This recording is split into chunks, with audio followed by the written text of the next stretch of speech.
The New York Yankees had a wild season in 2022. Aaron Judge was the best player on the planet for most of the year. Garrett Cole broke Ron Guidry's franchise single-season strikeout record, and halfway through the season, they were on pace for 117 wins. Then, things got scary. The team nearly fell apart.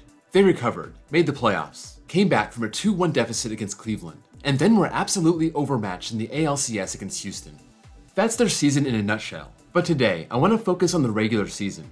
It really was a tale of two seasons. So let's see what went so right from April to early July, and so wrong from July to early September. Last year, the Yankees were 92-70, earning the second wildcard spot, losing that one-game playoff against Boston.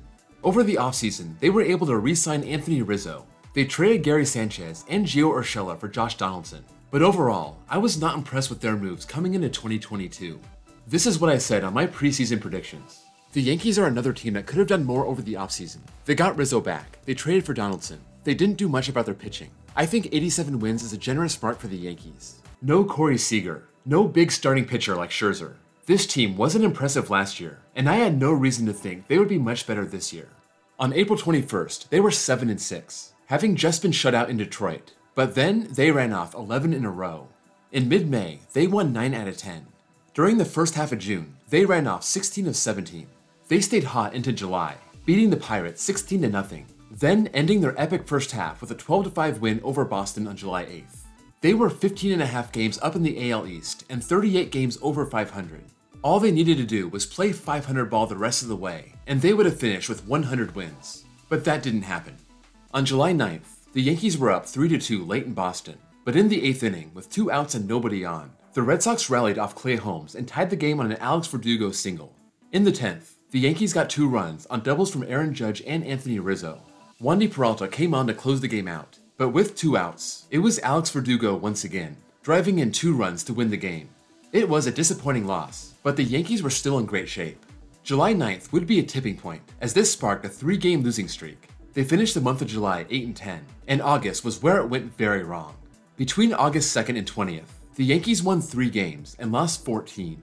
They won 5 in a row, starting with the Blue Jays, swept a 2-game series against the Mets, and took the first 2 against Oakland, but then they proceeded to lose 4 of their next 5. Their 15.5 game division lead was down to just 4, and they were facing the team right on their heels, the Tampa Bay Rays. They took the field on September 4th, trying to avoid being swept and seeing their lead shrink down to 3. That would have been their smallest lead since May 9th. Aaron Judge had carried this team on his back all year, and he set the tone in this one, blasting a leadoff homer off Sean Armstrong. They would get 1 more run in the 7th, riding 5 masterful one-hit innings from their midseason pickup, Frankie Montas. The bullpen took the shutout to the 9th, but Clay Holmes got into major trouble. He let 1 run come across, but with runners on 2nd and 3rd and 2 outs, he caught Yandy Diaz looking, and this sparked the great Yankee recovery.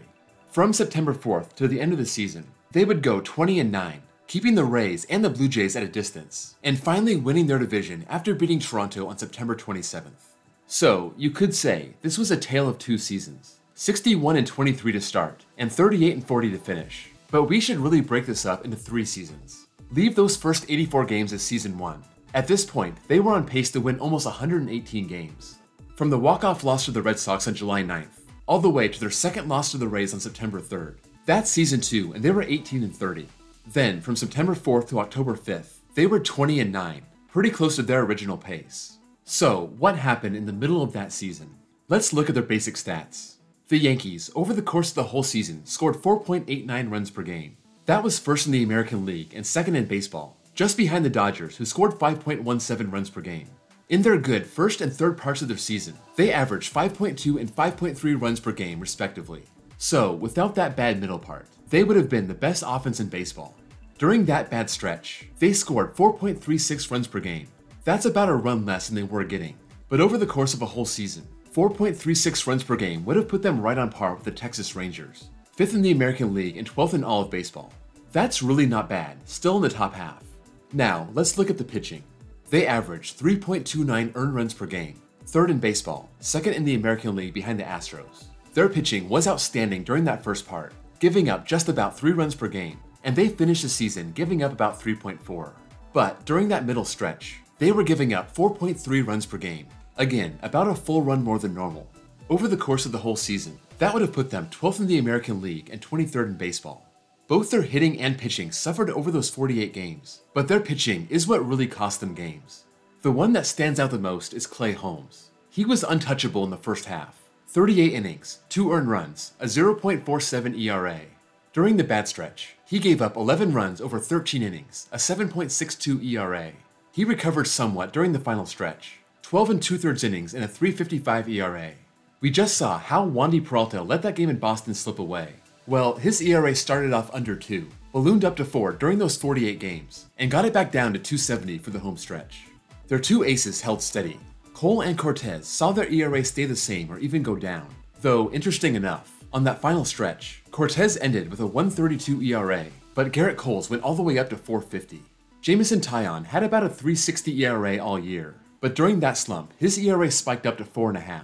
Jonathan Loaisiga started off terrible, but he hit his stride during that big slump, and by the end, he was on fire.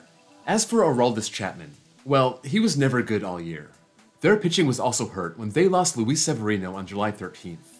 This was right at the beginning of their big slump, and he was sporting a 3.11 ERA up to that game. He gave up 4 runs to the Reds over 2 innings, including 3 homers in a row. He was pulled early for a shoulder injury. They wouldn't get him back until late September, where he posted a 1.69 ERA over his last 3 starts. They also traded Jordan Montgomery at the deadline. Up until the slump, he was posting a 3.19 ERA. His last 4 starts with the Yankees were not good.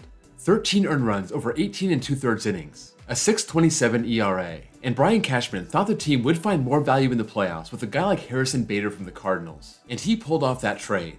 Cashman was clearly looking forward to the playoffs, as Bader had been on the IL with plantar fasciitis since late June, and he wouldn't come back until late September. Montgomery went to St. Louis, and his first start was, of course, against the Yankees, and he threw 5 shutout innings, part of a 4-game stretch where he posted an ERA of 0.35. Seeing Montgomery shine in the month of August, while the Yankees pitching was faltering and the team couldn't buy a win, that was a lot for Yankee fans to take. Montgomery would come back down to earth. His Cardinal ERA ended up at 3.11, and even though Bader only had a 5.28 OPS with the Yankees in the regular season, he was one of the few bright spots offensively in the playoffs. In 9 games, he blasted 5 homers, hit .333, and had an OPS of 12.62. So, you could argue that Cashman was right in the end, but it sure did not seem like it at the time. Cashman was willing to part ways with Montgomery, partly because the team picked up Frankie Montas, coming over from Oakland with a 3.18 ERA. Even though he was masterful in the game that turned the Yankee season around, he had a 6.35 ERA over 8 starts. I mentioned the offense dropped off, but it wasn't too bad. But there were some very noticeable slumps. Gleyber Torres, Josh Donaldson, Aaron Hicks, and Giancarlo Stanton's average all dropped below 200 and OPS fell in the 500s. But all 3 recovered pretty well in the last month, especially Torres. He hit .337 and had an OPS over 1,000. And then there's the MVP himself, Aaron Judge. When the team got worse, he got even better. Everyone was raving about his first half. 30 homers, .283 average, .980 OPS. Well, during the 18 and 30 slump, he played in every game, hit 22 homers, a .321 average and an OPS of 12.16.